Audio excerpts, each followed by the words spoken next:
Welcome Buddhas to another video. We are back right away here as I have a topic to discuss and it is directly related to my so far choices of career. Now, one of my first positions of real merit, I guess, in my life would have been being a lifeguard, which was observing my surroundings and being responsible for people, which I actually really enjoyed and I was exceedingly good at. I was in shape, I was relatively healthy, I'm a pretty tall guy, so I was able to swim very well and I've always enjoyed that. And I was really good at teaching kids because I always loved working with kids. And I think that's because the energy dynamic there was just so enjoyable. We could play off of each other and have a good time while still being safe and getting things done that were actually beneficial to their learning. And that corresponds directly with this path that I believe that I'm on, of this path that we're all on together of spiritual understanding, and let's call it an ascension, where we're just leveling ourselves up, right? We're still here, we're still on this planet, but we're leveling up our understanding of why and what and who, what, where, when, why, etc.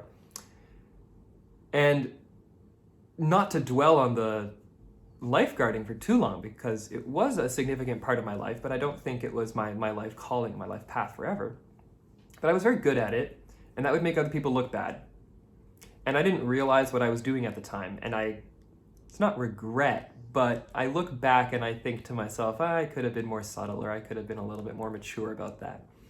But ultimately, it's led me to where I am now, and I have no regrets about it. It was an incredible learning space.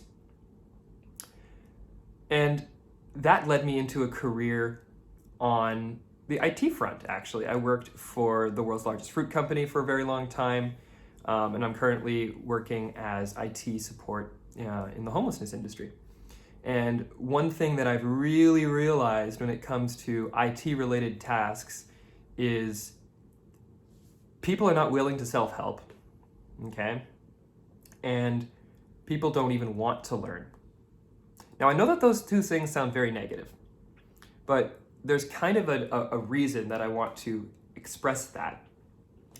At the fruit company specifically, a lot of my best interactions and clients would be people who didn't know very much about their technology, but had a very emotional involvement in it. So they're very emotionally involved in this device that they have, but they know nothing about how it ultimately works or why it works or any of that. And I don't think they should have to know that. But at the time, it used to frustrate me greatly when they didn't want to learn anything about it whatsoever, okay?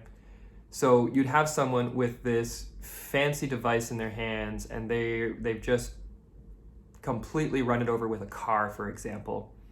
And they're like, well, all my life's pictures are on that. And I have to then inform them that, well, you ran it over with a car.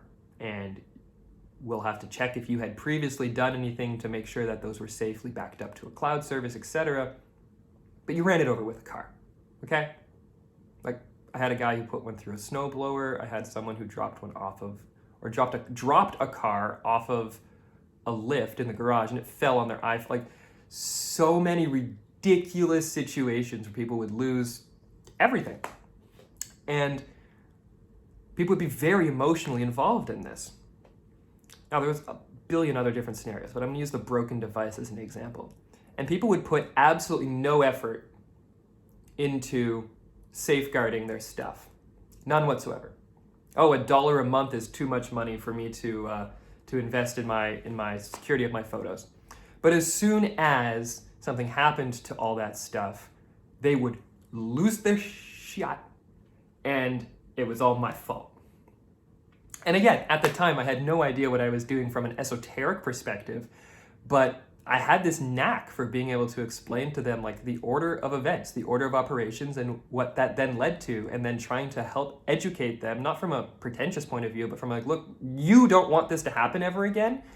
Let's take some steps to ensure that that is the case. And of course, this was entirely in line with what my employer wanted, et cetera, et cetera. I was highest metrics in the entire store when I gave a crap. And then when I stopped giving a crap, I still had very high metrics. So I was doing it right. And at the end of the day, it came down to people's personal responsibility. okay? I have always taken personal responsibility for my electronics because I've always been interested in that area of the world.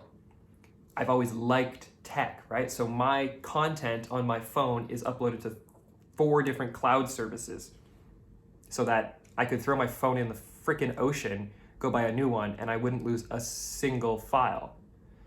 Most people don't care enough to do that. Maybe I'm a little bit nuts, but I understand all the implications that are involved, and I like to spread myself out and make sure that I have my information, these videos and this content. I don't want to lose it. I want to be able to share that with you guys.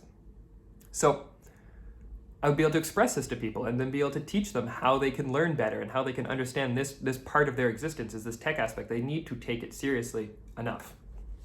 And I believe that was very important on my journey to understanding the spiritual aspect, because me personally, I see spiritual actualization and understanding, and I believe it to be based on our wet tech.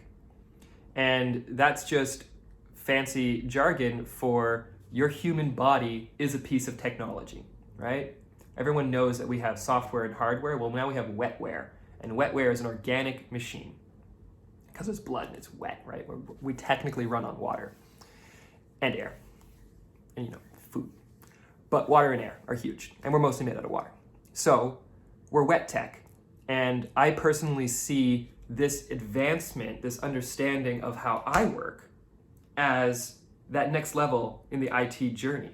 Phones, cameras, whatever, boring, okay? It's just a couple pieces of plastic and some copper with a silicone chip that can go blah, blah, blah. We move electrons around really fast. Okay, neat. How does this work though? How does this communicate with this? And how does this communicate with the gut? And how does this all function properly so that I wake up in the morning? Like, build me a computer that can do that. We're not there yet. We can't even simulate one single human thought because our technology is pathetic in comparison to the technology, not just in our head, but in our entire beingness, right? So, long story short, I think that my journey in IT and my continued experiences in IT and being that guy that people go to and that guy that's confident to try and test stuff has really benefited me in a way in this spiritual journey, because this is IT 2.0, and that's how I'm seeing it now.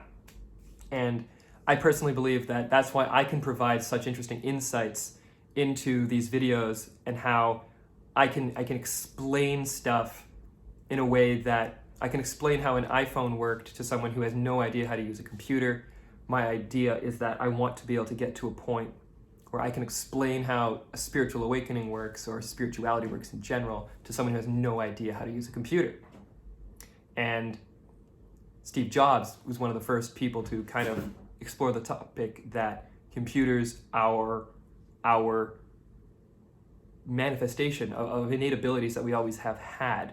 Now, it might not have been Jobs specifically, but he definitely was a tech guru and a tech messiah in my mind, someone who brought our understanding down to a technical level to see, hey, look, people, we can do this.